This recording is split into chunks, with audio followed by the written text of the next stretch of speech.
how to do loop-de-loops, and you're listening to Slurmcast, a podcast for no reason. Today we'll be discussing Season 8, Episode 10, Tip of the Zoidberg. My name is Michelle Burlingame. With me are Tommy Roulette. How's it going? Pete Woodward. That's me. And our guest today, Dangerous Minds contributing editor Ron Kretsch. Hi. Hi. Hi. Welcome to the show, Ron. Thank you very much for having me. I told you I had a good story about you booking on this episode, and I'm going to tell you what it is right now. Sweet. We talked about this at the Lottery League draft night a couple weeks ago. Yes. I completely forgot about it because that night Guess who was wasted? I was just obliterated by the end of that night. And so we were literally having the conversation of like, who do we get? Which is what happens every time we know we have a record up. And then we go around, so it's like, we don't know. It's like we're all out of people or whatever. And then Tom went to ask someone else, and you're like, hey, what episode do I need? I'm like, I got Ron for the show. Tell him to wait. It's perfect. So thank you for reminding me. And that was a rough night for a variety of reasons. But hey, here we are. Well, let's hear some of the other reasons. Well, as has been documented in some aspects on this show, my personal life is sort of falling apart. Mm-hmm. And that was, Tom was there for the end of the night. For what? At Funhouse. Oh, yeah. Yes. Oh, Yeah. yeah. It was There described. was legitimately a point where I just walked away from you because I just was like, you just were ridiculous. Yeah. Which is, as has been described as like vintage 2001 Pete.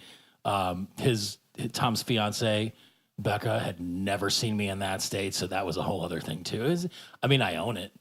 Like if I can't be my own self-destructive dumpster fire, You're not a jerk or anything. You're just I'm a truth teller. yes. Whether people want to hear it at that point or it needs to be discussed at that point, And you're I can there tell for you, it. like with absolute certainty, no one wants to hear it ever. And here we are. So thank you. And then as we were having some back and forth about this particular episode, we were like, what episode are we watching? We got to have some weird circumcision jokes and all of it. It was beautiful. So Here we are. Thanks for joining us. Thank you for having me. One of the questions that we intermittently ask people when we remember to do so is, what is your relationship with the television program Futurama? I like it. I don't know how sophisticated an answer I can give you. I just like the show. You're a casual fan. Tom's a lifer. He watches stuff repeatedly and over, and I think Michelle leans that way. Mm-hmm. I watch a lot of stuff, but not too much stuff over and over, but this is one of the... And I spend a half over hour and over. before an episode watching the episode we're supposed to talk about. I feel like I'm somewhere in between casual and obsessive. I've seen the entire series in sequence more like twice. Well, all right. So you've got one up on me. You should be hosting this show. No, I should not. That doesn't mean I retain things. It just means I've seen them a bunch. Perfect. What else has been going on, guys? It's been a while again. It has been a few weeks. Yeah, I got The last time we recorded comes out like Tomorrow? Yeah. Oh man! Since then, I've gotten snowed in Minneapolis, and then a few days later was not snowed in Indianapolis. I'll be back in Minneapolis next week. Which, I added a new animal to my house. Another one? Wait. Okay. Can we take a quick inventory on what's there now? Because there's been changes. Yes. We had a dog, and then we had two dogs, and then one of them died, and then we adopted another dog, and then we have at my house we had 4 cats, but now one of them died, so we only have 3. We have 2 rats. And then you brought something else in. I bought a beta fish, so it's not like really that barely like counts. it barely counts. Yeah, but I actually bought it like a 5-gallon tank, and with a heater and everything. You should have talked to me. I think I have 2 different fish tanks in the basement. I've had like 20 of those, and I have all of the accessories. You got to get one of those special algae ball or moss ball. Yeah, we have thing. those. Those are good. The reason why I live forever with those. The reason why I was late today is because we ran out to a pet store today to get tetras, the smaller fish, because they apparently can live with the betas. So far, it's been good. So what you bought is a bunch of cat food. Yeah. Basically. Yeah. Because now you're going to spend My cats don't even care about them. They will. It's all a ruse. These fucking cats are spending their time plotting They'd be like, we're going to eat. Do you remember, I'm sure, because we're of a similar age, much more so than Tom and Michelle, A Fish Called Wanda. Oh, yeah. Don't eat the green ones. They're not quite ripe yet. Yes. Otto was, God damn it. Kevin Kline deserved that Oscar. 100%. Anyway, tip of the Zoidberg. Tip of the Zoidberg. I like this episode a lot. There's a lot to like about it. It's there has been sort of a bubbling up in the last, I guess in this season really, of sort of the Zoidberg backstory. And I like where it's going. Do we get, as the rest of the series progresses, like, is there more that kind of gets ladled onto this, or is this sort of like the culmination of I don't that? think like backstory, but there's definitely other episodes that Zoidberg they focus on him. So it does. I mean, like the fact that he had this relationship with Mom as not only just a relationship, but he was seen as a competent butcher. Yeah, if you needed a alien hacked to pieces, he was your man. Well, but that was also sort of the thing where like they showed up. I'm getting ahead of myself. Even contemporary. He just like strolls on in to her sanctum and sits down and talks with her. And she's fine because Mom is very. I mean, like. And her name's Carol, turns out. Exactly. Yeah. Oh my God. Which is a good mom name. Mm-hmm. Yeah. As the episode starts out, there's the Mom Corp Old Fashioned Jams, Jellies, and Military Systems sign. And it's a flashback to 2927 AD. So that is roughly 40 years before the current time on the show. Is that right? Or is it 100 years? Or 90? What was the time? It's like 80-something years 2927. Professor still has his red hair and is relatively Yeah, so this young. is like, what, 3013? 3011. 3011. So, yeah. What? Yeah, like 40 like some. No, 80-something. 29. We all have calculators 2927. within Oh, 2927. I'm Yeah. sorry. I thought that's what Pete I said. misheard him. So 100. Yeah, 2927. Oh, yeah, it is 14, 86 years. Okay. Sometimes it still works. But they're going out on a mission to capture an alien, which is the Neptunian Yeti, correct?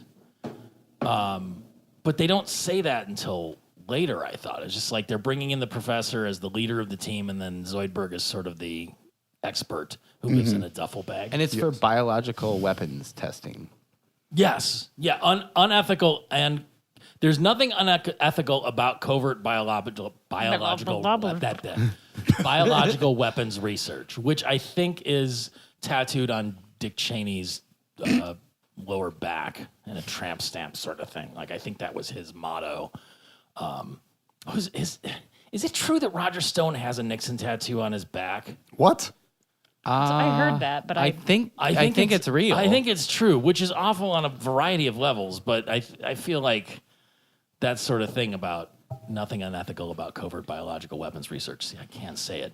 Being on like Cheney's tramp stamp would be, it's believable. Do you ever get any conservative? He really does. Do you ever get any conservative politicians floating through Voodoo Monkey every once in a while? Conservative politicians? Yeah. I don't know. I don't really like. Don't you do the scheduling Talk to them and stuff? about politics. Well, you could tell, right?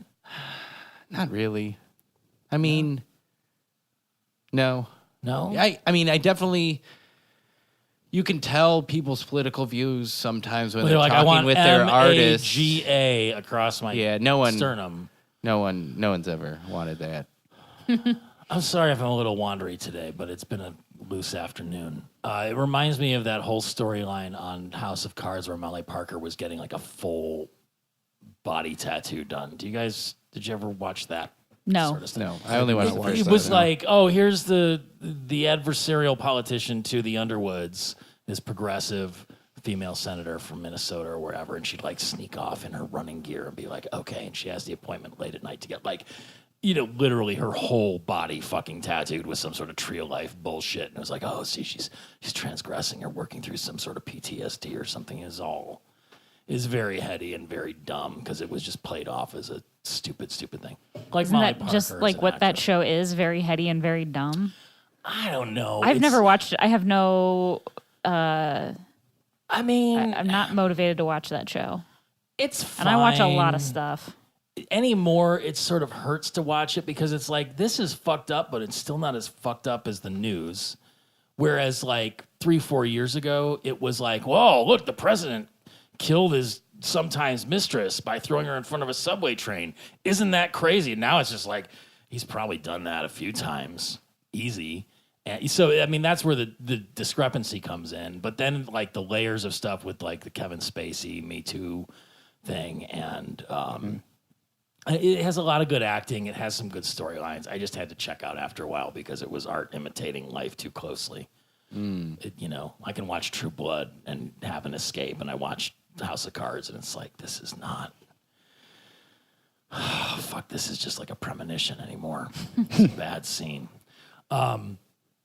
As we were conversing about the episode, and I should say that this flashback sequence into 2927 does show the Professor and Zoidberg meeting for the first time, which is, I mean, that's a big deal for the continuity of the show. And interesting, because Zoidberg apparently has this well-known reputation as the butcher, at least as far as Mom is concerned. But he seems to be a competent doctor for aliens. But not humans. Not humans at all. Like, he's completely incompetent with humans, and his whole reputation on this show for the last 8 seasons has been he's worthless. He's basically just comedic relief. Good comedic relief, but still. I mean, he lives in a dumpster. What can I say? But as we were talking about it, you brought up the feeding live mice. Yeah, I love that sight gag. Yeah. They're doing the 2 old men feeding the birds, but instead of breadcrumbs to pigeons, they're feeding live mice to owls. I loved that surpassingly. Owls are like the pigeons of the future. Or even the rats. Or the rats. I mean, they're just Same they're thing. omnipresent vermin. And then like the 2 owls like fighting over the one. Like it was just gorgeous. So it was so easy to miss, and I was really happy that I caught it. It just made me smile so hard. I think even with this episode, like one of the things that's sort of a hallmark of these later Comedy Central produced seasons is that they tend to be a little bit raunchier than the prior seasons on Fox, if you can believe it. And this one it didn't really lean that way. It just had a lot of good sight gags and a lot of good like writing and jokes and stuff. Yeah. The part about Fry not understanding that every foreign object is not an alien was great. But then like the radiator woman. Yes, and then he tried to talk to the cactus people and had all of the fucking cactus spines in his hand, which led him to lose a lot of juice. Negotiations with the cactus people were doomed from the start. And he acquired Simpsons jaundice. The cycle of like cartoon homage jokes. That was my him. favorite part of the episode, and it The took Smurf. me. The Smurf flattened me. Just the part where it took 2 or 3 listens because I had to go back and catch a line where it's like he's yelling. I'm like, oh, Simpsons jaundice. I get it.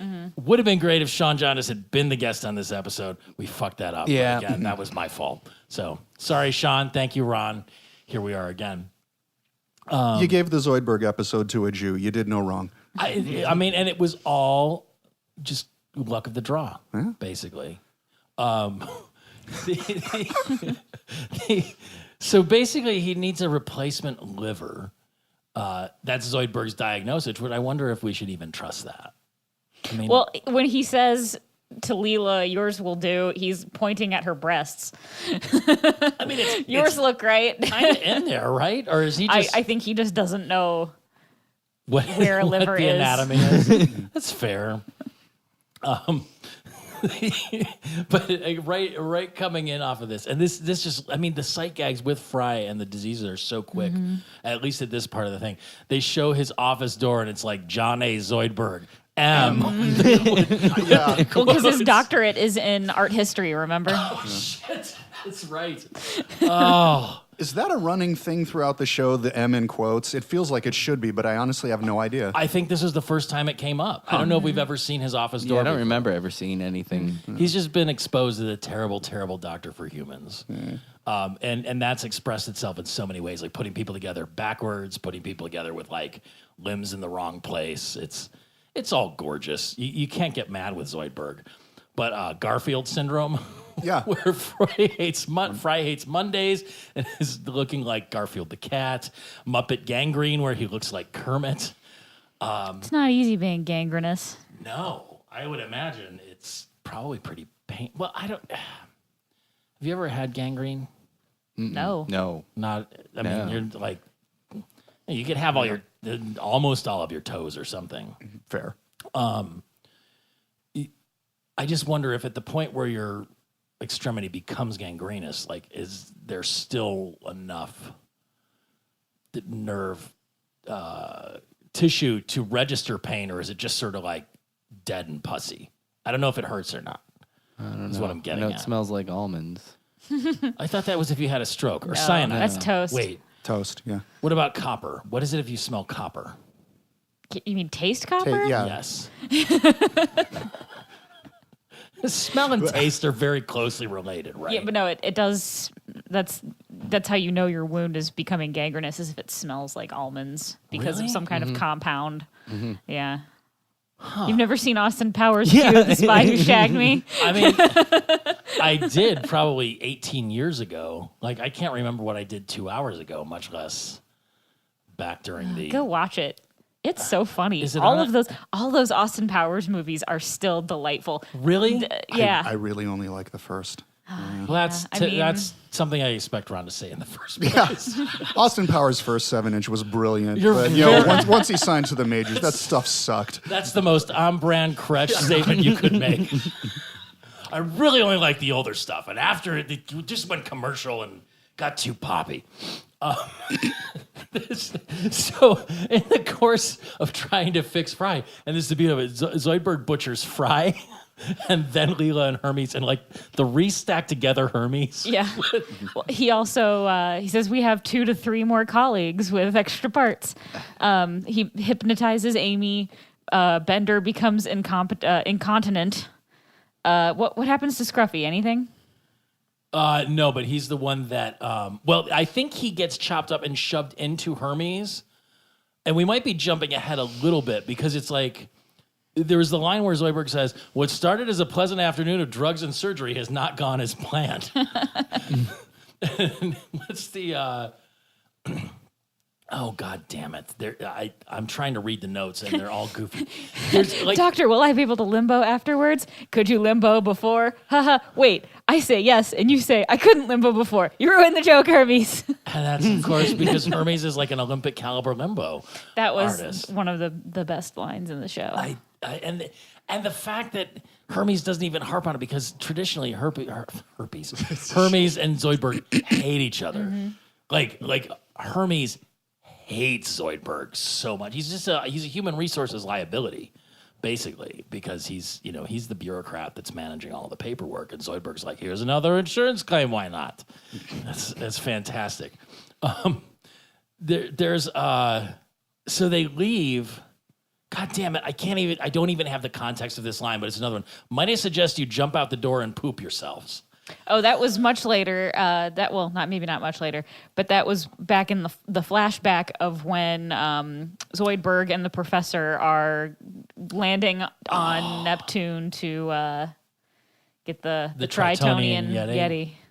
That's right, because they're worried. He's like, hopefully we don't land in the methane swamps because we'll get the deadly Tritonian hypermalaria, and they all land in the methane swamps. What smells like methane? Beautiful. But the whole exchange at the actual doctor's office. That's also after the flashback. And I think basically the whole crew from the attack crew to go catch the Yeti, I mean, they all die, right? Like, they get to the swamp and, like, die immediately, aside from Zoidberg and the professor. Well, and there's that whole sequence in the hospital. Where they're just... oh, God. And he keeps telling them... Supermodel. Right. You're going to marry you'll be fine and you'll marry a supermodel. And then, like, oh, God, they don't even name the guy, do they? The whole Arlie Army type... I don't sergeant guy. think so. I don't think they do. He's just an archetype that they throw into the show every once in a while when they have a military theme. So, yeah, they land on in the swamps, the methane swamps, and then it cuts back to actual doctor's office, which is what the facade says, actual doctor's office. But yeah, the doctor said, he says, I've never seen a shark attack, such a gruesome shark attack. And Leela says it wasn't a shark, it was an awful, incompetent doctor. To which the actual doctor says, wow, he must have been a total Zoidberg. Was Zoidberg! So Zoidberg's incompetence is so widespread that it has become a description. He's a noun. Total Zoidberg. And it's Hermes, like it just captures Hermes' whole like exasperation with the thing in general, where he's like, it was Zoidberg. Like it's so perfect. Like he's so maligned. And we'll get to it later. There's a question. Collect yourself, Peter. There's a question I want to ask you. You know what? Sometimes I get drunk during the episode, and rarely I get drunk before. So here we are. It's what happens when you have bad influences. Yeah, but you're drinking a White Claw. Oh, I had like 5 or 6 before I got here. Okay. Yeah, it's been a long afternoon, Michelle. I see. Sometimes you can sneak out and do stuff. Anyway, the bar's open at 4 is what I'm saying. Gotcha. I think this is the same point where Freud is. They don't even give the Smurfism a Freud? name. Freud. What did we? There's a Freudian slip there. Fry is Smurf-like, and just it got me thinking. Like, here we go on a tangent. Come along with me, folks.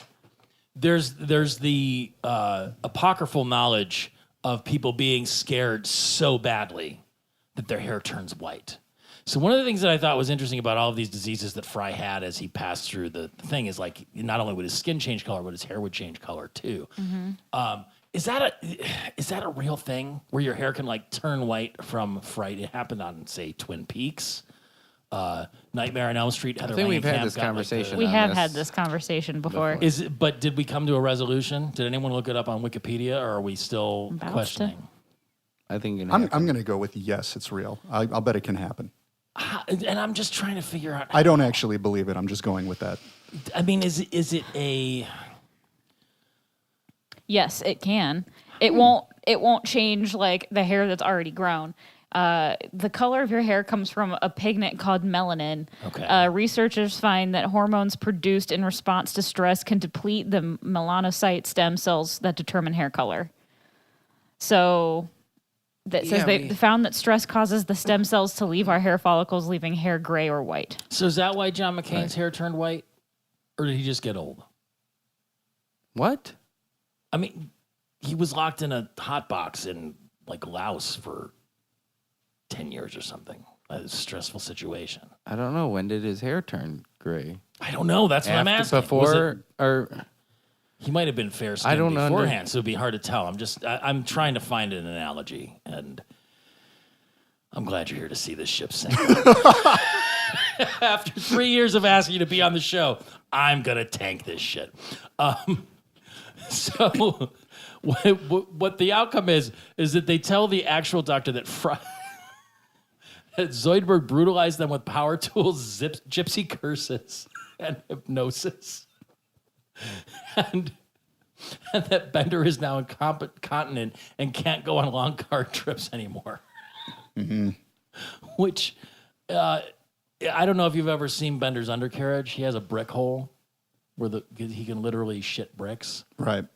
Which is sort of this ongoing gag that they drop out like every 50 episodes or so. But the fact that he's just leaking oil or whatever out of his nether regions is interesting because Zoidberg ostensibly couldn't do anything to a mechanical person, right? to Bender? Yeah. I don't know. Maybe it was hypnosis. Could you be hypnotized into being incontinent? Probably. Or gypsy cursed. Maybe. Because Amy was the one that was hypnotized. This is true. Yes, master. Do you have any experience with gypsy curses or hypnosis? No. No? Apart from like entertainment, hypnosis, no. Well, have you been to like a hypnosis show, like the comedian who hypnotizes people on stage? Yeah, it was at a resort my parents took me to in the Catskills when I was very young. I don't retain a whole lot of memory of it, but it was one of those like. I find the whole situation fascinating because like I just recently I've been listening to this podcast about like a con artist It's called Who the Hell is Hamish? Go search it out. It's pretty fucking great. But it boggles the mind because it's like everybody who got conned by this guy, their first response is like, yeah, we met him and he's a total pathological liar and he talked all of this crazy bullshit and yet they still got taken for like hundreds of thousands of dollars. So it's like if you go into one of these shows where it's like, here is the funniest hypnosis comedian from Las Vegas and he's doing a show here and people go, like, going into it what it's about, theoretically. So how do you get into the situation like, I can't stand up. I'm stuck to my chair. Oh no, I'm going to walk around like I'm naked. Power of the mind. I'm fairly sure that all the people are plants anyway. You think so? I think so. It seems like that would be a big retainer to carry. Like, No, you just, before the show, go up to someone and say, hey, will you do this for me? I will pay you $10. And then usually they just want to be in the show so bad that they just do it. Yeah, they act like a chicken when they're told to snap the fingers. Would you whatever. say yes and then disobey? No.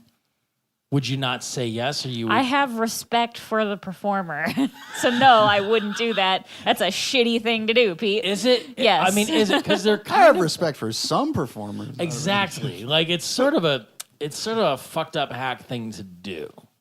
That's what I'm curious. I kind of want to go to one now. Yeah, me too. Should we go together? And I can be the asshole. Sure, why Where? not? They do the hilarities. They'll have one like Yeah, but every that's 3 not months. real. That's what I'm talking You gotta about. go to though. somebody who says that they're like a real. That's what the guys that go to hypnotist. hilarities do. All right, well, I can go look up the guy that ran the Maybe. Ohio School of Hypnotherapy down in Columbus. Yeah. With the Abe Lincoln beard. I've talked about that on the show before. I won't see any more than that, but it's a real place unless he's been kicked out due to raising rents and whatnot. Let's Maybe also he go just see died. The Amazing Jonathan too. While we're Is at he it. coming? I don't know, but We I would should. love to I go see would him actually too. like to see him. Yeah, I would too. We'll go on a little tour wherever we have to go. We can go to Reno and see the Cult. Let's go to and the Reno, Amazing see the Jonathan. cult, and head down to Vegas and see some hypnotists. Those poor was- doomed bastards. I'm trying to. There was one that always had Showtime specials in the '80s, and Howie Mandel, No, hypnotist. a hypnotist. Yeah, it was a woman. What? She went by the hypnotist, but she had like multiple Showtime specials in the '80s. I can't remember her name, but that was a thing. This sounds like Showtime After Dark, Ron. Hip. No, Tist. Tist. Wasn't Hypnotits? It was not hypnotits. I'm just asking. I know. Pat Collins. That sounds right. She died in 1997. That's such a shame. She was an American hypnotist. She became known as the Hip Hypnotist. At her zenith, I'm waiting for Wikipedia to load. Oh, God. At the height of her powers, she was formidable at getting people to act like chickens. The Amazing Jonathan is performing in Royal Oak, Michigan on May 9th through 11th. God damn it. That's when I'm recording a new album. I'll be in Chicago. But will you guys go and tell me about it? I have a friend visiting from like Seattle that weekend. Probably Can't do sold it. out. You think? You think there's that many Well, hip people in he's- Royal Oak, Michigan? He's dying and he's barely touring, Yeah. so But he's amazing. yeah, I'm sure it's sold out. I mean, to be fair, most of the people in northern Michigan are dying as well from poisoned water. But we can rebuild a cathedral for billions of dollars. That's fine.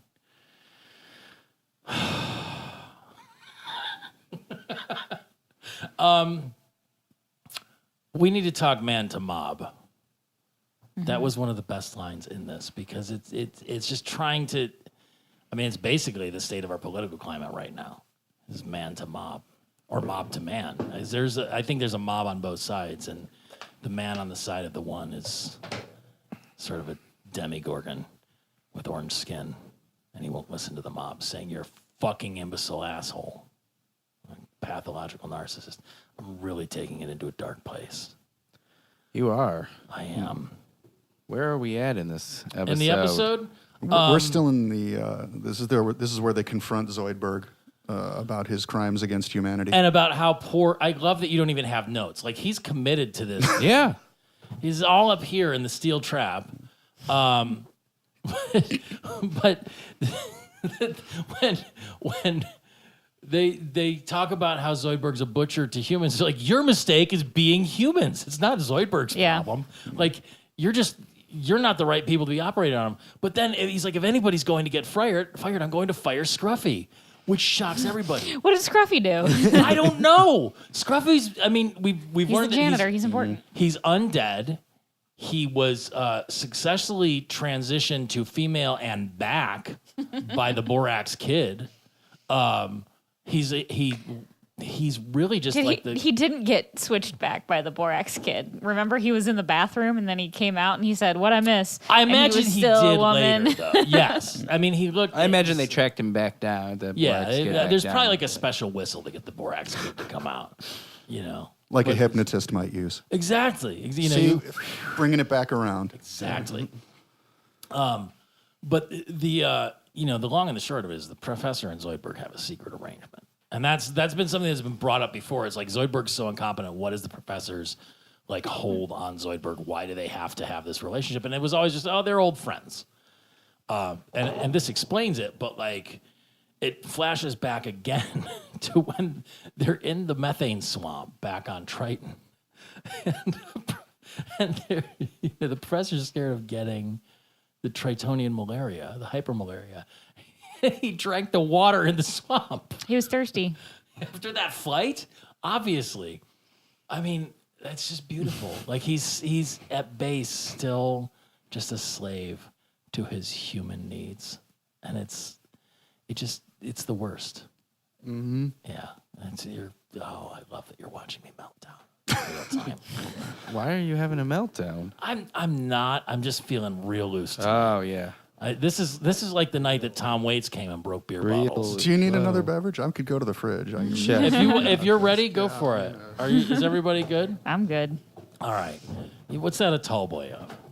This is platform The Ghost Inside. Really? Yes, it is I don't know how to pronounce this because I think it's German, so it's like Gosa. Gose. I don't know if you say Gose or Gosa. I don't know. Strawberry pear tart. Is that the beer that you found you can drink that doesn't make you sick? The Gosa. Yeah, these sours.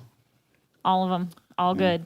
All right. Sea Quench is good. I knew already that I liked Sea Quench. I didn't realize until I had a bunch of these that I was like, oh, it's that style of ale that doesn't make Not a me bunch feel all at sick. once or just a bunch over several What? outings?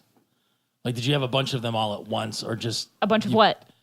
These? Ghosts. Oh, yeah. I just kept trying them, the different ones, and I was like, oh, so this is the thing. These are all This good. is the one that... Okay. I like all of these. Because once I realized is that I that the liked monthly- one...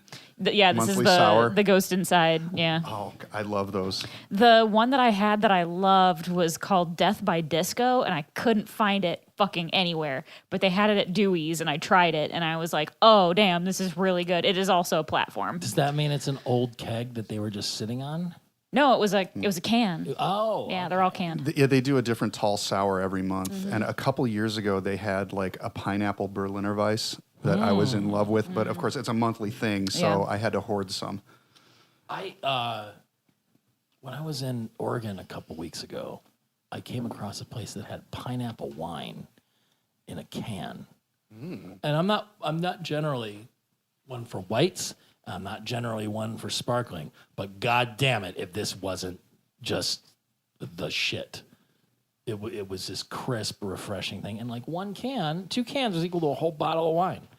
It was fantastic. Sign me up. Exactly. And I can't find it here. I've been spoiled by my travels because I keep trying to get shit that's delicious here. And people are like, I never heard of it. We have 75 breweries here in Cleveland. Can't you have something there? I'm like, no. And that was very scruffy. It's not the same thing. It's not. I work on it. I'm good at mopping.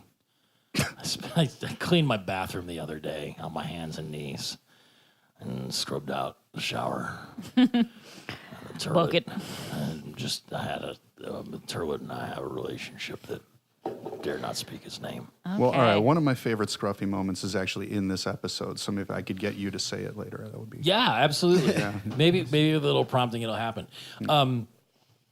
So the Yeti comes out and tries to attack the professor and Zoidberg. This is still in the flashback when they're in the methane swamp on Triton.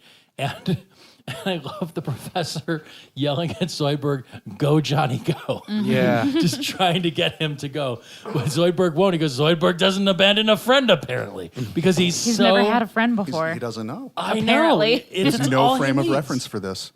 That's all he needs. And he tries to scare the Yeti with his war noise, which doesn't work at all. So when the Yeti picks him up after he tries to scare him off, he's crunching on Zoidberg's head, and Zoidberg says, "Crunch all you want, I'll make more," which is a Doritos slogan. Not just a Doritos slogan, a Jay Leno Doritos slogan that was later a Bill Hicks incrimination of Jay Leno slogan. Oh, so God. This is like 4 layers deep. Like that was the I think Bill Hicks described it as Jay Leno sucking on Satan's cock. Rant in E minor. Yes. Yeah. Just, I mean, it had like sound effects. It's really a great bit, but it's just about like, quit all you want, we'll make more. And it's just, it's so good. Go, is it cliche now to reference Bill Hicks? I don't know, but Rant in E minor was evidently recently reissued with all that crappy guitar playing layered into it. So I'd like to hear that stuff again without that. Can you really separate the artist from the art? You can separate the guitar from the stand up because I mean because on that and on maybe more on I forget which one it was. There were maybe 4 of Arizona them that Bay. Yeah, there Arizona were two that had the minor. guitar, and the other one that had the guitar was so loud it obscured what he was actually saying. Yeah, and I just not into it. But yeah, when Comedy Dynamics released all the Bill Hicks stuff at once a couple of years ago for streaming. Again. Yeah. So not the Ryko disc ones from the 90s when... Right. Yeah. Okay. Yeah. So I think you can get that without the guitar now. I know I have it somewhere. I need to go find it because that was like... Those were just so good. And he was kind of like the anti-Kinnison, I guess. Like they both had their ranty business, but it wasn't just like, I don't even know if we need to go down this rabbit hole. This is a post-show discussion. Like I'm staring into the abyss of this, going like I could talk about this for hours, and I'll just. We got to keep going on this episode before Pete falls apart. Yeah, before it's like oh, good old Sam Kinison. So basically, the whole crew comes to Zoidberg. I wish I could be this candid with people about certain aspects of my life where like, we're sorry to break it to you this way, but we hate you and we never want to see you again. And just have it get absorbed that way. It would be fantastic, right? But the professor isn't ready. He needs to talk to Zoidberg about their secret arrangement, which I thought was going to be a whole other thing. Like it could have been any other thing. But it ends up being like a suicide. Well, I guess a murder pact. Yeah. Right? Murder pact. Have you ever made one of those with somebody? No. I mean, just because you sound very, indignant about it, but like maybe you just haven't crossed the threshold where you're like, if I ever do this, like, take care of me. Oh, I mean, I've said that as a joke. Okay. Like if I'm ever at a String Cheese Incident show, just murder me on the spot. If I ever go on a cartoon podcast. meet me on the street. Boy, what an episode to have picked. Yes. But then, the revelations keep coming. The professor lost his virginity during Tarzan versus the Yeti. Is that a real movie? I don't think so. God damn it, I wish it was. I've seen a lot of those Tarzan movies, but I don't remember one with a Yeti. The old ones with Johnny Weissmuller? Yeah. Really? Yeah. How? Why? Because my grandpa would make me watch them. Make you with watch him. them? Yeah. Just because he's like, hey, this is he'd something be I babysitting enjoy. me. Yeah, he'd be babysitting bond. me, and he would put it on, and we'd watch it. Like check out his loincloth. That's how I got into Stephen Loincloths? King's too. Stephen King novels. My grandma read them, and then when I was a kid, I would take them off the shelf and read them. And we also had he had a book on tape, like full cast recording of The Mist, that when we would take naps, he would put it on. I still have that cassette tape. How old were you? Young. I'm guessing that you're still young. I'm 30. I'm not that young. Yes, but you weren't. Your grandfather wasn't doing this when you were 25. Were you like 6? Yeah. What the fuck? What's wrong with that? Stephen King for a 6-year-old? Okay, the full cast recording of The Mist which is kind of like a novella. Yes. And they made a movie out of it. It's several. Which is not great. I didn't see the TV show. Okay. It was a mini series, right? Yep. I didn't watch that, but I saw the movie when it came out because I loved the short story It's and a the great full cast story. recording. So it's a one cassette tape, front and back, so it's not super long. It was recorded 3 hours in 3D sound. And at the beginning it says, "Put on your headphones. Now you're hearing me in your left ear. Now you're hearing me in your right ear. Now I'm all around you." And it's like it's just like it's in stereo. It's like that's all it is. But they were calling it 3D sound. Well, I mean, they could have panned it in the front of you too, so you'd have. Yeah, it's pretty good, but it's essentially just people acting out the short story, and it's like there's some bad words in it. But by that time, I was probably asleep. Isn't there like some dirty sex in it too? No. Are you sure? Yeah. I'm not getting my Stephen King's juxtaposed, but I thought there was some like No, it's just monsters. end of the world banging going on. I don't remember that. All right, they might have excised it, Maybe. but it still seems weird. Like introducing a child to Stephen King's works, and I'm a bad parent, but I still haven't showed my kid any of that stuff. I don't know. I didn't think it was that bad, and I always liked creepy stuff. So, That's like, true. I would read all of the scary stories to tell in the dark books. Like, I was constantly checking them out from the library, and then until someone bought them for me, and So it's loincloths in the jungle. oh, I mean, And- Mystery Science Theater 3000. We watched that together. It wasn't just Tarzan, but. Let's get back to the episode and not make fun of the shit that I did No. as a kid. I'm just straight cryptozoology. I'm just Yeti picking- is You know what? Himalayan. I Picking turned out apart- just fucking fine, Pete, so you can shut no, your hole. agreed. I'm just trying to like trace the pathology. That's all. So, I mean, did Tarzan take place in Africa or South America? Because the Yeti is Himalayan. I don't see where there would be Tarzan and a Yeti in one. That's a good question movie. because there are those, I myself being one of them, that believes like the Yeti / abominable snowman is yes is of the same species or genus or whatever of the Sasquatch / Sure. Bigfoot of North America. But is there a South American equivalent to Bigfoot? Is there an African Bigfoot? Is there a European Bigfoot? Or are those just werewolves? I don't know. I'm just asking if anyone has any knowledge of this because it's one of the other things you remarked upon was that it's like this episode is full of Yeti knowledge, like the double Yeti and all of these things that I never knew about. It's good to know. I don't think double Yeti is a real thing. It might be. I don't think actual Yeti is a real thing, but okay. Where do they get the footprints from then, Ron? Is it just monks? You've just converted me. Is Thank it just you. monks with gigantism or elephantitis? I mean, if you ask some people, Yeti. Are you drawing a picture on your iPad while we do this? Yeah. Of what? Is it of a Yeti? Right now, I'm just touching the pencil to the. I'm just look. It's not of anything. It's just pink. Oh God, I wish you were drawing like a pink Yeti. That would have been. It's just a flower. But if you Or a listen, courtroom if you listen drawing to of the us. Boogie Monster, as I was saying, Yes. If you listen to the Boogie Monster, they told a story when they talked about the Bigfoot. Was it was it Mount St. Helens or something? Oh, yeah. There were apparently like a Yeti pile of dead Bigfoots. Yeah.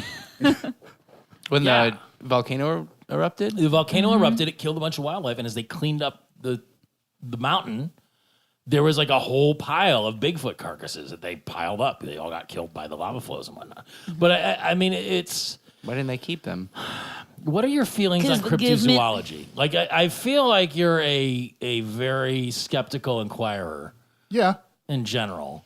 But and this might be going down too much of a Boogie Monster path, but like Bigfoot is a no. Bigfoot is a no. Yetis are a Yeti no. is a no. Loch Ness Monster, A no. aliens. Definitely, yes. I mean, yeah. There's no the way there universe are is not. too freaking huge for us to be the only life. Okay, chupacabras. Probably no. I mean, they found a coelacanth, so I mean, nothing is unequivocally, See, you're hedging your bets. You're playing agnostic instead of atheist. What about ghosts? I think the evidence is lousy, so I'm going to go probably no. I love it. I love it. I want to believe, but I just can't. All right, Fox. No, not because Fox would just say, I want to believe and leave it there. I'm saying I want to believe, but I can't. And then he'd be like, hey, Scully, I'm a weird sex addict. Do you want me to... Did you know he made a movie about... This was on... Who? David Duchovny? Yes, about... The Dukes. I'm glad that you guys are on a nickname basis. He made a movie that was on How Did This Get Made a couple weeks ago called The Secret. That was Like the book? not like okay. the book. It was a French film made with American actors based on a Japanese story and a remake of a Japanese movie where a woman and her daughter do like a body switcheroo, but one of them dies. So the wife's brain and persona is stuck in the daughter's body, and then the daughter's persona is in the mother's body, which is dead. And then David Duchovny and his daughter, who has Lily Taylor's persona inside her, are trying not to bang for the rest of the movie because they're husband and wife, but father and daughter at the same time, which sounds like the most French and Japanese thing at the same time. And just listening to them recount this movie, it was like crazy. But like, you know, it's one of those things where when you take David Duchovny's, Whoever thought of that premise needs to be investigated. they were Japanese. So? I mean, it's like, Yeah, fair you got to enough. consider the source. The word bukkake comes from their language. I think Howard Stern made that up, though, didn't he? I don't know what Howard Anyway. Stern made up. I don't know. This is a podcast about Futurama, not Howard Stern. I know, but we took Tarzan versus the Yeti into all new places. Don't forget the spasms and coma and death. One of my favorite Zoidberg lines in this is, it sounds like something I would say. Where he's really like the most zen character on it because there is no past and there is no future. It's just like, is he happy? Does he have a friend right now? Does he have a tanning coupon right now? Because that's all he needs. So I guess this is the point where it comes out in the episode, right? Where The reveal. the reveal of the secret arrangement, which is that the professor is getting hypermalaria. He thinks. Or does he know? No, he thinks he's getting because hypomalaria. hypermalaria can be dormant for decades. Right. Yeah. And he asks Zoidberg to kill him because he doesn't want to go through the spasms and the sweating and The coma symptoms, and the yeah. death. Yeah. So, you know, it's one of those things where like Zoidberg is so adept at killing humans generally that he just can't fucking, it's like his incompetence knows no bounds. He can't seal the deal when it's time to actually fucking kill somebody because that's what he needs. He tries to sniper the professor. Which ends up being Bender's shadow puppets. Again, just it's not uncommon. He has to be killed by surprise, though. Because he's afraid of death. Well, yeah, but I mean, if you really want to die, does it matter? Like, if you just make it fast. Do you have a preferred way that you want to die? No, and I don't really want to talk about it. Okay. Is that everybody? I could live without that. Yeah. Yeah. Kind of a bummer topic. Not necessarily. You know, death by Unga Bunga or something. Be a Snoo. I think you're looking for Snoo. Snoo would be Yeah, fine yeah. too. You break your pelvis and bleed out that way. I'm scaroused. Exactly. Yes, that's how I want to die, Pete. Death by snoo by snoo? snoo. I think we can all agree. I'm just curious. I'm extra curious tonight. I'm sorry, everybody. It's all good. I'll just continue not answering the stupid ones. That's what we do. Yeah, if only every guest would do that. Sometimes we'll take a detour for about 45 minutes when I ask a dumb question. I'm okay with like 30 seconds of dead air if it's no one answering one of Pete's stupid questions. Somebody's got to be the stupid one. But it all comes to a head when Leela and Fry see Zoidberg try to kill the professor. Like, they don't understand there's a secret arrangement. Yeah, so Professor is standing on the, like, an overlook balcony above the ship with his, for some reason, remote control airplane. So Zoidberg is sneaking up behind him, and he pushes him over the railing, and everybody sees him, and he grabs the professor's coat. Professor grabs onto the remote control airplane, and Fry has the remote to the airplane and is then controlling the professor hanging onto the airplane. Which he keeps doing after he's safe. And he's like, hold on, I'm learning to do loop-de-loops. Just... So they go and they lock Zoidberg up in his office. Using Scruffy. It was Scruffy's like antique wardrobe. Yeah, but they put him in the professor's lab coat, which is extra bony. Yeah, so this is when Zoidberg takes off the professor's coat, he notices there is a white hair, and he says, wait a minute, Professor doesn't have hair, and he looks at it under the microscope, and he says, that's it, he's got Yetiism. So Zoidberg has discovered that Professor does not have Tritonian hypermalaria, but he's got Yetiism. I'm glad you caught that, because that completely slipped by me. And I was not in this same state when I watched it. Like a Sunday morning, 3 cups of coffee in. I didn't catch it. So, good eye. But this is the point where he escapes. He sand crabs his way out of the Planet Express. Yeah. And then goes to see Mom. Carol. And strolls right in. Walt, Larry, and Ignar are just like, what do they say? Oh, God. Someone's here to see you. But then she's like, let him go and stooge the hell out of here. And then they all like... That was one of my favorite lines of another one. Stooge the hell out of here. And so there's like an eye poke, a nose pull, and something else, like a face slap, but they go. And Zoidberg just waltzes in. And it's one of those rare moments where Zoidberg just seems cool, calm, collected, and competent. The 4 C's. And they have a nice... You could have been rich, John. Why'd you leave me to work for Hubert? Did he give her an answer for that? It was his friend. Because he saved his life. Yeah. Oh, he owed him. I just, isn't that like a Brady Bunch trope or something? Or am I just completely discounting some sort of, cultural moray where if you save someone's life, they become eternally indebted to you? I feel like that was I think the Wookiees in Star Wars are... But I think that's a common trope. I feel like it was a sitcom trope from the 70s and 80s where it's like somebody would give someone the Heimlich maneuver and then they'd, then they'd give, I'm indebted to you and now I'm your slave. You know what I'm talking about? That just knocked loose a Three's Company thing in my head for some reason. I don't know why. I mean, that's probably the genesis point of this thread.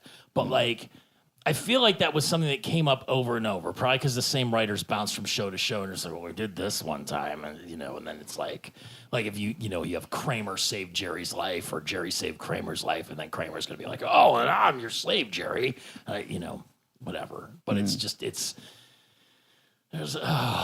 cultural insensitivity through and through. That's what I think we can come back with.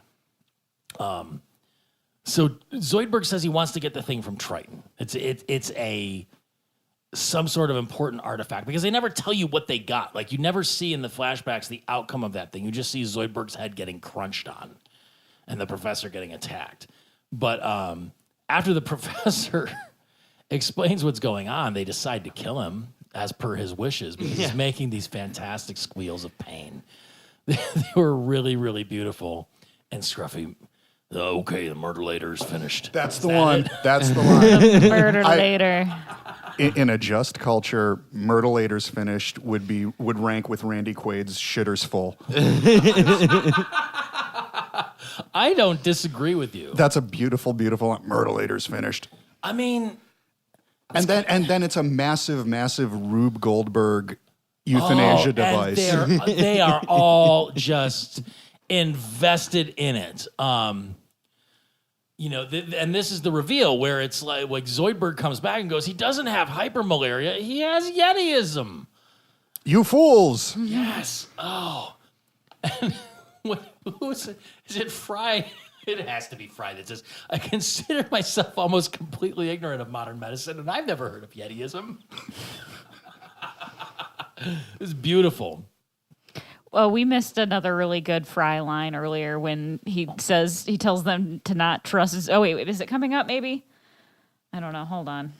When he says, "I don't trust what he says," I think that's when he says, "I'm almost completely ignorant to modern medicine and I can't even find my own uterus," or something. Yes. Fry says something about not being able to find his own uterus. I feel like that's earlier. That was when that they was were earlier. he was sitting next to Leela. This is before When they were at the actual doctor's This office is or when something? no, this is when they were talking about the needing Leela's liver. Yeah. Oh, That was God, back that's then, way yeah. back.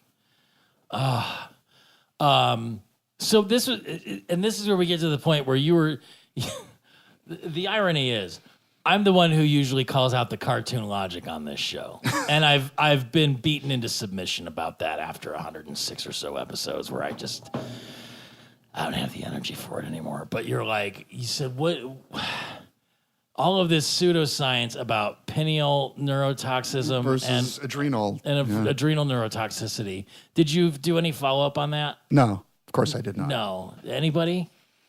No, I don't. I mean, Ron thought it stank to high heaven, that it was just not accurate.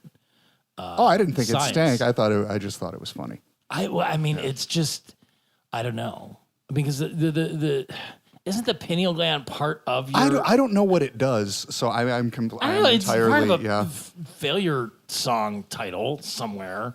They played it when I went to see them. It was fun, but it's just so like the fact that they get they're basically trying to cancel out the Yetiism by giving the professor more Yeti toxins or whatever. And they're worried that who thinks it's going to make him a double Yeti? Is that another Fry thing? I think so. Or Hermes, maybe. Yeah, maybe it was Hermes, either who's Fry got or some, Hermes. who's got some common sense about him. And It was Hermes. Yeah, you're right. And so they put the gland in the professor's Yeti-ish mouth, and then he's like, well, I'll be damned. It did make him a double Yeti, and he turns it like hulks out and everything, but ultimately ends up getting cured. So maybe it's just sort of thing where you kind of get worse before you get better. I kind of wish they showed more of the professor as a Yeti. Did the Yeti have a horn? You seem double weirdly Yeti. invested in this. I am, because I think the Himalayas is a big mountain chain. I don't think Yetis are supposed to have horns, though. It might double Yeti, just be the Double Yeti Tritonian. might. A double Yeti had Might one. just be the Tritonian. This is true. I mean, because there is no reason why a Tritonian Yeti is, necessarily related to a Himalayan Yeti. It's just like a panda bear isn't really a bear, but a grizzly bear is also. It's just that white colonialists went to China and were like, well, that's a panda bear, and that's what they called it. And here we are, however many years later, just applying our syntax to things. Ditto the koala. Exactly. It's not a bear at all. It's just a eucalyptus eating high as fuck danger machine. With their they have claws. Would you own a koala, Tom? I bet you and Becca would have a koala as a pet. Probably. I mean, not like in a. Not illegally. And also, Pete, I hate to break it to you, but panda bears are bears. No. Wait. What about red pandas? Red pandas? But they're not red panda bears. They're just called red pandas. Because they're like panda bears. They are. Look, I'm grasping at straws today. I'm just trying. Sounds like it. I know. No. They're not bears. Well, they're not called bears either. Fuck. They're called red pandas. That sounds like some kind of Australian bullshit. Son of a bitch. Come on, everyone. Let's go tanning. Just skip right to the end of the episode, huh? We're at the end of the episode. No, we're not. We're at the professor is cured. He's eating a salad, the big salad that they We made. didn't mention any of those things, Pete. But the salad was made by the Rube Goldberg Murderlator. Yeah, Which we also didn't even talk about. We did. Okay, so what do you need to say about the Murderlator? mentioned it. We But- didn't so talk about it. Each blade got a drop of cyanide. Not yet, each blade, each wheel, because the wheels each had multiple blades. Okay, but you'd think that cyanide would have gotten on to the salad that it was chopping. Maybe not. Ooh. Maybe it would just give a nice almond scent to it, like almond slivers that you throw onto your salad as a crunch factor. I don't, because almonds are gross. What? Hot take. Oh, shit. Wait, was it cyanide? I believe cyanide has a bluish cast to it, and the poison was green. It Yeah, was it was cyanide. supposed to be That's You what cyanide. can't trust the Yeah. Korean animators. Wow. The animators are Korean, Ron. You can't trust them. It's not saying that all Koreans are untrustable. It's just saying that Korean animators sometimes take liberties with the stage direction. I'm just still I've reading watched about the red panda. 106 episodes of this show. There's lots of continuity errors that can be ascribed to the animation, which was all done by Film Roman in Korea. So they might be Romanian animators in Korea, but at the same time, the company is a Korean animation company, so they are Korean animators. Still judging you. So red pandas actually exist within their own family of species. What? And they were first described as belonging to the raccoon family, but I guess they've changed their Tune? yeah. So yeah, the red panda, kind of like a skunk, kind of like a raccoon. Do they shoot stink at people? I don't believe so. Do they get their heads stuck in mayonnaise jars? Probably That's a not. skunk thing. But it's not a bear. But pandas are in the Ursidae family. What about a firefox? Hang on. Is that retconning the panda bears into the Ursidae family? No, they're not. Are you sure? I'm not saying No, you're they're not in that family at all. They have their own family. the and regular it is pandas. Ailuridae is the only red panda. Are No, the not the only red animals. pandas. What are you asking? The black and white pandas. When you said they're in Ursidae, Yes. is that retcon? What do you mean? Is it retcon? I mean, were they not in the Ursidae? I don't know. I'm reading about red pandas. All right. I'll go back and look. This is what happens. You know who really, really, really, really, really liked red pandas? Well, besides you. I like them very much. This is one of They're the- very this is one of adorable. Nicky The Della- red pandas at the Central Park Zoo are sad and It beautiful. was one of Nikki Delamont's favorite animals. Oh, Yeah. She was very excited to go see them at the zoo when they were out and about. I was not aware of that. Yeah. I mean, I have nothing against red pandas. I think they're great. I just thought they were actual fake bears, which they are. I thought that the regular pandas that are not red pandas are also fake bears, and I've been proven wrong. Get in line for that. Well, they're shit. They're definitely they're ursids. Pandas are. They are bears. They are 100% bears. But they're Chinese, so if we wanted to add some sort of, I'm not going to go there. Just Yeah, I mean, you're pissing off the Asians enough today, Pete. Just No, stop. No, I was very specific about the Fun fact: my friends on the Pre-Dead Boys podcast just had a conversation about pandas. Yes? On the episode that they released today or yesterday, if you're listening to this tomorrow or last week. or 2 weeks from 2 now. weeks ago, whenever the hell we put this episode out. I've brought it up before, Pre-Dead Boys. What do It's they cool. talk? What do they talk about just- with pandas? Well, it's funny because it was also a misunderstanding about pandas. Is so it that they're go like Swedish- download it and listen to it yourself. is it that the pandas are Swedish death metal animals because of the No. faces? No, it wasn't that. All right. They could be though. They're like the Kiss of the animal kingdom. Kind of. With the I would say immortal, dark funeral. the pyro. Speaking of funerals, the professor is not killed. He is not. They cure him. He is cured, and then they all are excited. He's eating the cyanide, probably laden salad. Yes. Do you think that at this point the professor might be immune to cyanide? He's certainly exposed himself to so many different kinds of poisons and things over the years. He's like 170 years old and still alive. Yeah, so everyone's happy. Amy suggests they go for a celebratory tan, and I don't even remember if we brought this up, but when Zoidberg was exchanging the head of the Yeti to Carol, to Carol for... I love that you're on a first name basis with her now. Yeah. I mean, John is. Johnny. Oh, Johnny. She says, "What are you worth now, John?" And he says, "Well, I live in a dumpster, and this is all I have." And all he had to trade for the Yeti's head was a gift card for tanning, and he traded it like the gift of the Magi. I'll take it. He traded his tanning certificate for the Yeti head. And then, so he's sad and he says, I was going to tan once. Oh. And then Professor comes back and says, what do you say, Johnny? It's on me. And then they all go and tan. Everybody and tans. Professor and Zoidberg whoop, whoop, whoop, whoop, whoop down the road together. They do. And it's so adorable and fun. And then, the irony is, I know I've been full of all kinds of bizarre tangents today. Just deal with it. Yesterday evening, in this very room right here to our side, I was watching some YouTube videos with my daughter. When I say I was watching them with her, she was watching them and I was playing games on my phone because the videos that she likes to watch are fucking abominable. Most of them involve what are probably Mormon families with many, many children. They all look kind of generically Aryan.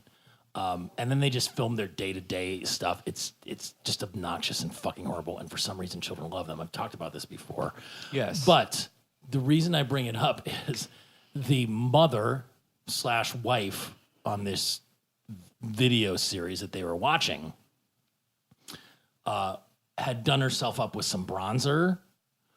And she looked Trumpy. Like she had the fucking raccoon eye, like the inverse raccoon eyes. So it was like... Mm-hmm. Like bronzy on the forehead and the nose and the cheeks and the mouth and the neck. But then her eyes were just like really pale. Yes. And then like streaky. It was the strangest thing. And maybe this is bad of me to do as a parent. Most of what I do as a parent is bad. But, my daughter puts it, I'm like, honey, these are fucking awful and they're obnoxious and bad and I don't like them. She's like, no, they're great. I'm like, no, honey, they're really not.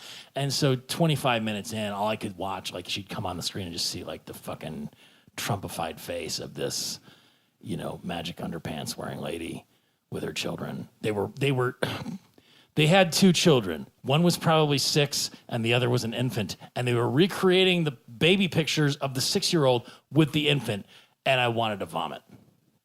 That might be another podcast that we could start after this. We could watch those videos and then I could record my vomiting sounds. Oh. Can that be on our network? Sure. Can we start a network? the Exactly Shite Network. Yep. Anyway, we made it through another one. Yeah. Barely. Wow. We sure recorded that conversation. I mean, at least I was in the same city for once, right? Yeah, that's true. Thanks for coming on, Ron. It was a pleasure. I enjoyed myself very much. What's going on? What do you have to plug? I mean, your big project just got announced, I think, this week, Yeah, right? that's right. Yeah. I just finished designing the book that's going to go with a Peter Loeffner box set that just got announced. Cool. It's 5 LPs. Smogville Records has spent the last 10, 11 years tracking down all the people to whom Loeffner gave cassettes. For context, if like non-Clevelanders don't know who this guy is, it would certainly be understandable. But he was kind of an punk rock, pre-punk figure. He was instrumental in the creation of the bands Perubu and Rocket from the Tombs, who obviously became massively, massively influential to punk rock. And he died very young of pancreatitis brought on by just massive alcohol abuse. He was like 24. Yeah. In all the photos, he looks like 40. He was just beating the shit out of himself, evidently. But and in Cleveland, that's impressive. Like, yeah, can you really. even imagine? The culture of casual alcoholism in this city, nobody dies from that, right? Not that young. Like, I think like 24. How much do you have to be drinking and abusing yourself to die of that early? Like, but you got to start early, exactly. too. Yeah. Peter Loeffner much. Yeah. Mm-hmm. No, but he was massively prolific, and he would just turn on a tape recorder, fill up a tape, never make a copy for himself, and just give it to a friend. Hey, let's start a band. Well, Smogville, the record label, found all these tapes. They've spent years looking for them. They've got 5 LPs worth, and the 5th LP is the one he recorded the night before he died. Oh, shit. Right? I thought the existence of that tape was just a rumor. Yeah. It's going to be pressed. So I did the book for it. The way I got this was a couple years ago. I did a book of early Dead Boys photos that were found. And that kind of got me on the radar. in that those circles. This is Smogvale doing this. It is Smogvale. Okay. They're out of Las Vegas now? Florida now, I think. Oh, wow. Yeah. So they've retired and gone to the... Hardly. He's evidently got a lot more irons in the fire after this. So apparently. So here's my retort. It was just a very cool project. I'm very excited about it. When you posted that, I tagged one of my mother's friends on that post because she grew up with him. Oh, wow. She says the pronunciation is Lackner. Really? Yes. I've never heard that, but I'll put you in touch with old Alice and she will set you straight. But this one time I go to my mom's house a couple years ago and sitting on the fucking dining room table is a untouched, mint, unplayed copy of 30 Seconds Over Tokyo. The 7-inch? The 7-inch. That he had given her when they put the record out. And we're at the end of the show. I'm just going to let the fucking train go by.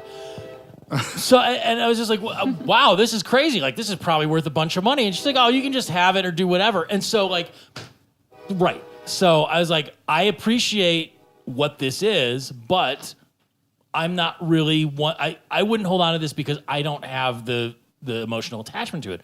So put it on eBay.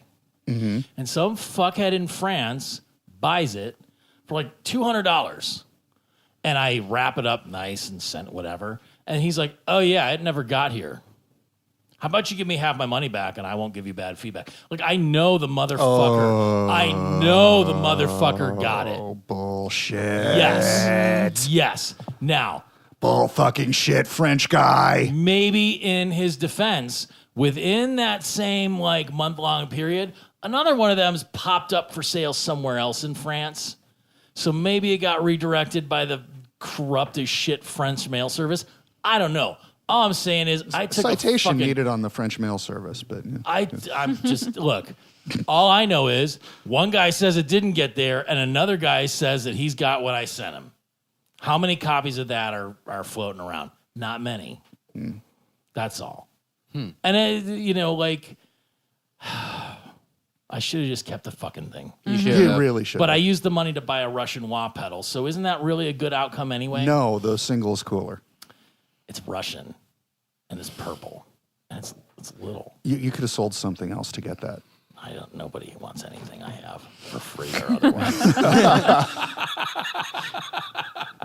Anyway, so we did introduce you as a contributing editor to Dangerous Minds. It's dangerousminds.net. It is dangerousminds.net. It has actually been a million. It's not a million years. It's been a while since I've been a regular contributor. I think my last post was over the winter. But I mean, on a very if not daily, for about 5 years, there is a constant stream of outsider interests articles being posted on that blog, which has some sort of symbiotic relationship with Vice, where there's content sharing or something going on. I don't really understand that, and it's been explained to me, and I don't understand it. Somebody's collecting the hits and getting paid off it. That's all you need to know. But follow it, and you'll enjoy it if you like weird shit. Like, you're listening to this, so you probably do anyway. Yeah, it was a lot of fun, and I'll go back at some point. I'm on hiatus now. I don't consider myself something to say. Gone. Yeah,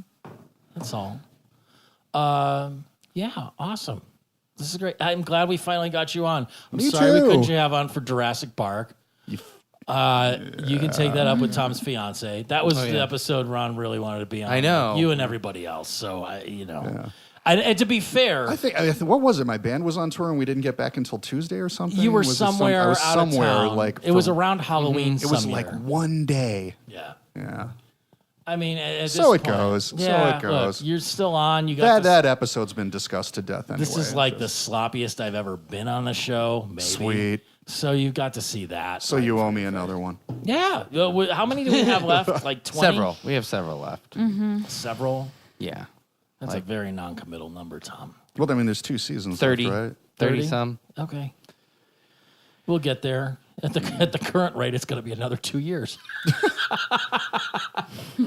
Anyway, you want to do the Yes, I'll do it. I'll do it. You can find us at slurmcast.com, on Facebook at Slurmcast, Instagram, Twitter at slurmcastpod.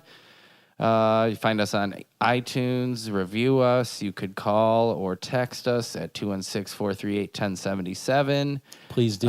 Which I actually have used that number to like sign up to get camel coupons. They asked for a phone number, and I was just like 216-438-1077. Which sounds legit. Yeah, I turned off the notifications for our email box because Savannah from T Public has been blowing us up again, and you won't answer her emails back. And then she was like, "I'm going to send you to your account manager," because she just gave up. Yep. And now I'll tell you a funny story about that after after we're off the air. So, anyways, I think that's everything. Sounds about right.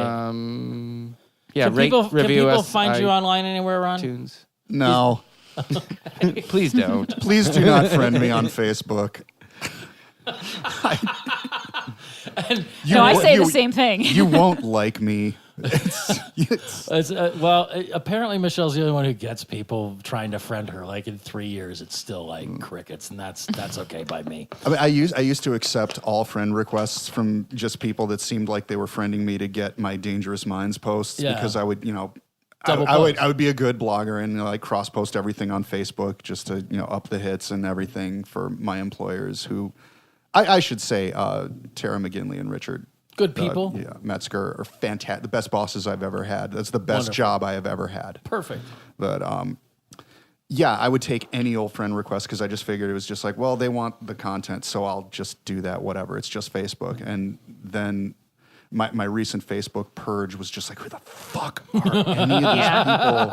It's like there's somebody with a Gadsden flag. It's like, why did I not look first? and maybe if you're lucky, we'll remember to put the picture Michelle was doodling during my ramblings on the fucking page this week.